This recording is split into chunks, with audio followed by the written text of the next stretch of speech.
Hello viewers, first of all, welcome to the new subscribers. I noticed it's always good to see your number increasing.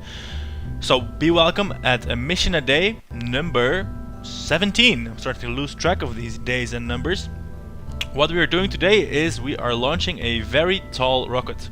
You can see it here, I already made it.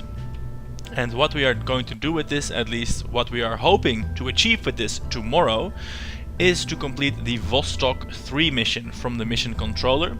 Here, let me bring that up for you. Vostok 3, all this text basically tells you to dock two craft together and to land them docked. Well, as you may recall, I was planning to launch a space station, or at least the first module of it anyway. Yesterday I discovered the decouplers are in fact available to me.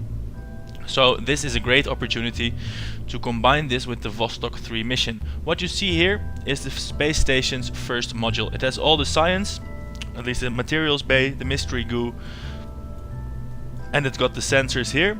It's got a fully functioning RCS maneuvering package, 3 docking ports and 2 small engines that will establish it in orbit. It's got 4 large battery banks, 4 solar panels, and the Kerbal Engineer flight mode.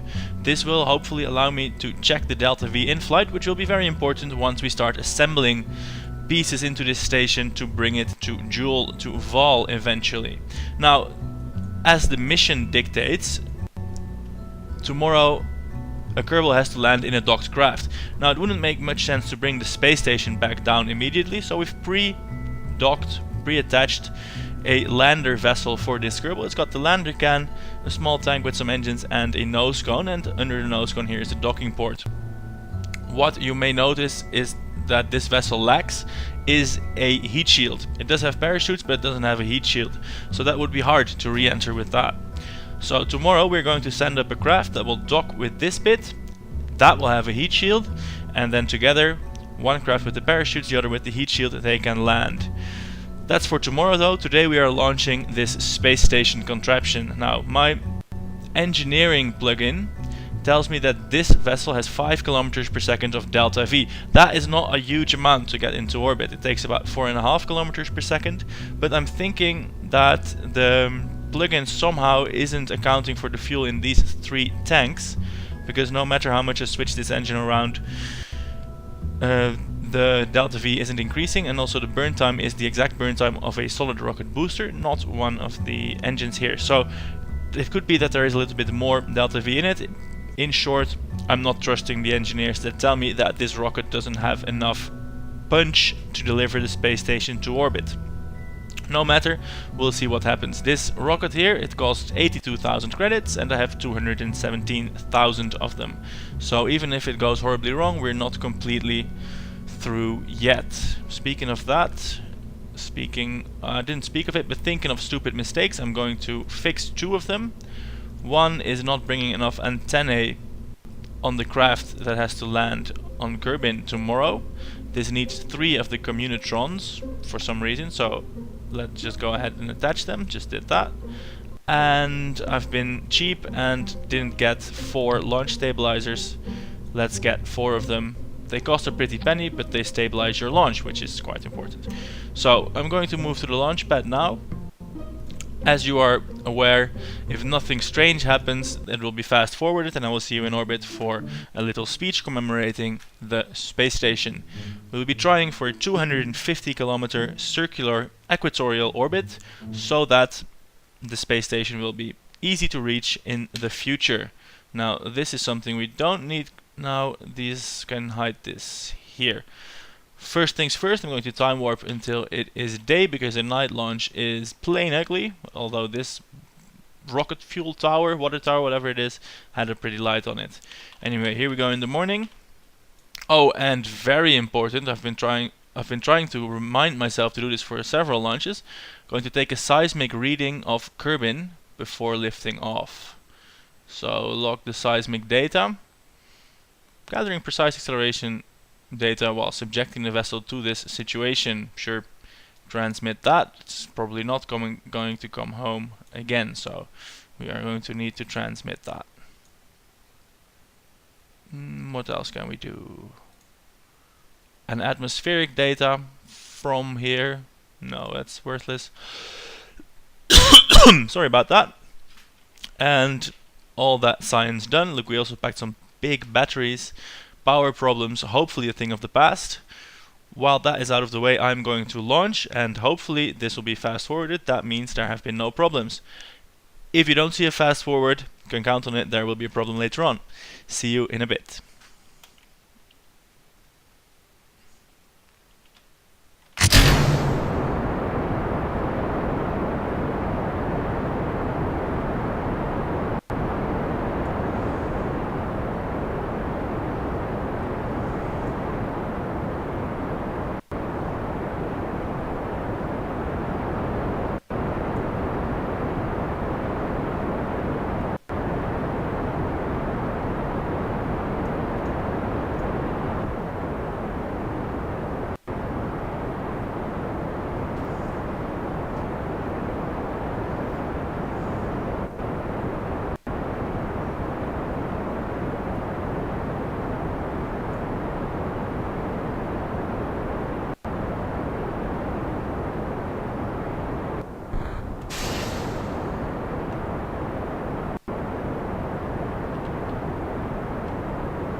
Oh no. I tried to steer and it didn't work. It didn't work. It didn't work. This rocket is too tall for steering, especially when two of the flaps in the back here that steer the controllable rockets, two of them are missing. I'm still somewhat optimistic. As soon as these boosters run out, we might be able to do it. I could activate the RCS system on the space station, but no, that is silly. We're still going up, but not for long. There we go. Now we can ditch these boosters and accelerate away from them, hopefully. No. The engine, I should have waited for a few seconds to reclaim that engine. With the loss of that engine, that's basically it. We can't make it. What we also can't make is Bill's life. It is in definite risk. He's in the pod here. This one on top has the parachute. So what I'm going to do is ditch as much of the rocket as possible, decouple the node, and then deploy the parachutes, which have to be moved in their own stage, because otherwise everything is getting decoupled. So now I'm going to deploy these parachutes and cutting the engines. They are on the guest module. They will have quite a job carrying all this down, but if they can't do it, then at least Bill Kerman will escape with his life. Fortunately, a backup rocket of the exact same type as this one is waiting in the hangar. So as soon as this happens, Bill at least can try and go up in space again. It will hurt our wallet dearly. We will then again be almost broke, but hopefully the Vostok 3 mission that we can complete tomorrow will then fix it. We are spinning a little bit out of control here, which is not that much of a surprise, to be honest, because we can try and stabilize it with the RCS system on the station. Oh, my phone is near the speakers and it's going crazy. The station RCS system is succeeding in stabilizing this descent somewhat. We are going to be traveling at about 80 meters per second when these parachutes deploy. Hopefully that will be slow enough not to rip everything apart, and it seems that that has worked out fine. So not all is lost. Bill gets to survive, and all of the expensive hardware will just get a dunking in the sea. We just need a new booster rocket to put underneath all of this, and then we are good to go. Speaking of that, recycling and stuff, I think this plugin allows for recycling, but I haven't managed to make that work yet. So we're going to time accelerate now into the ocean and then just launch again. And none of this can be recycled. Oof, a lot of it exploded because it went too deep. but at least Bill gets to live. So we can recover this vessel, bring it back to the launch pad. It wasn't that far away from it in the first place, and see if we can't launch again. Recovery of a vessel that survived the flight. Well, I wouldn't call it surviving per se, but hey, we got 5 science, why not? Great, so back to the launch pad. Bill gets to sit this one out. We're going to give this to Kerbal Kerman. And we are going to put him in the lander can, just to be sure, because then if he crashes, it will be a lot easier. We can just land just the can. How's that for smart thinking? Where is the ship? Am I going in the autosave ship? No, I'm going in the mission 17 ship, again with Kerbal Kerman. So, launch that. So what I'm going to do differently this launch is I am not going to turn over. I'm not going to pitch over mid-flight. This is very dangerous to do.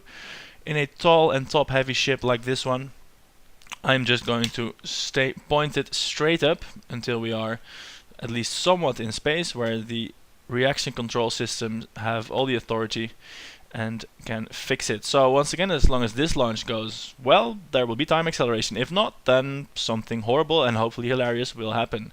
This launch will basically bankrupt us again, so it better go well. Here we go.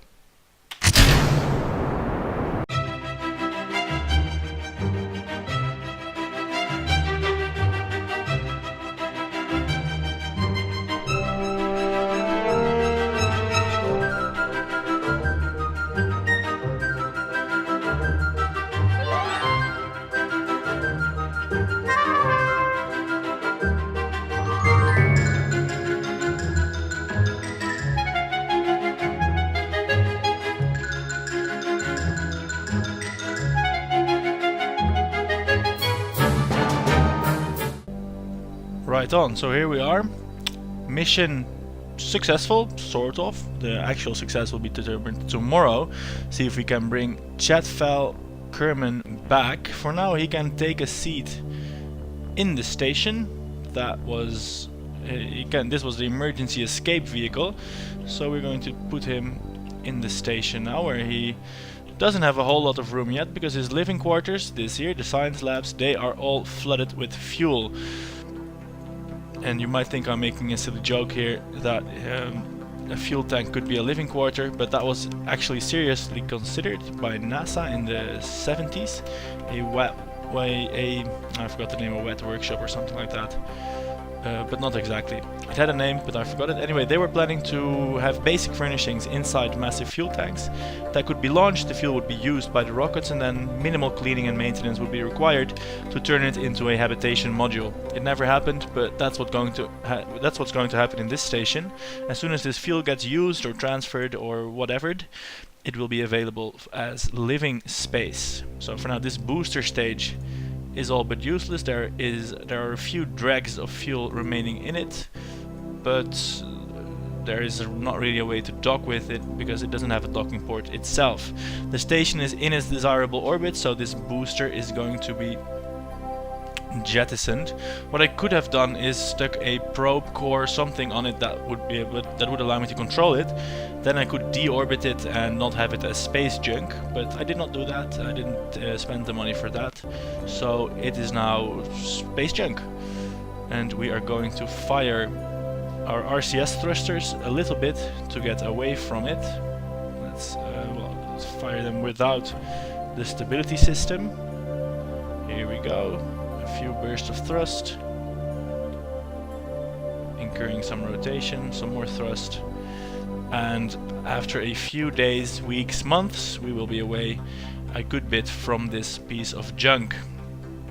Hopefully, because otherwise we're going to have a problem. Tomorrow, this will be the escape vehicle for Kerbal. He will be relieved by his colleague, whoever that's going to be, that's going to come up.